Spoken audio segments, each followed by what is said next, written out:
Hi everyone, my name is Nick Pico and people know me as a magician.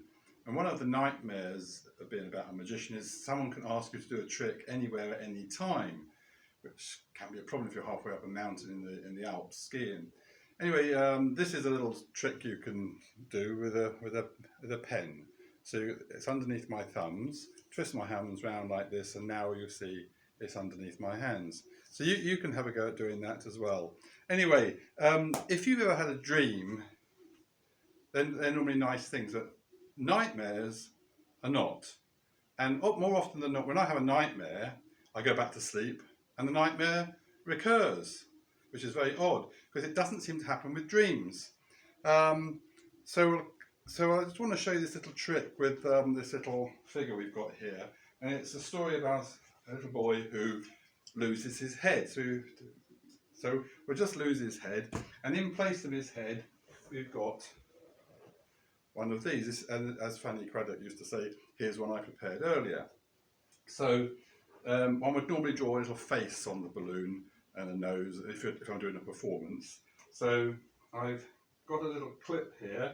This is a little bit awkward to do, and that goes in there, and I'm just going to pull it a little bit, and it can clip, and it clips on there. So of course when he goes to school, the other children would call him funny names, like balloon head or whatever like that. Anyway, as I say, you could draw eyes, a mouth and a nose, and then all of a sudden the balloon goes pop, and hey presto, his head comes back.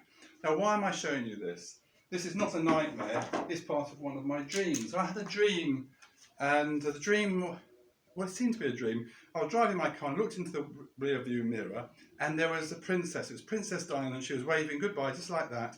And either side of the princess there were two princes, William and Harry. Well, I drove away and wow, that's all over, all the excitement, etc. And then I received a letter from Buckingham Palace, which to me explained that it wasn't a dream. And also there was a cheque inside the envelope. Anyway, a couple of weeks later, in those days, we used to get thank you letters. So a few weeks later, I received this thank you letter. And sometimes when people send you a thank you letter, they send you a photograph. And here's a copy of the photograph they sent me. And you can see it's of a prince drawing a face on a balloon. Now, unfortunately, I've never had the dream again, but that's my little story about Kensington Palace and the greatest magic show I ever did.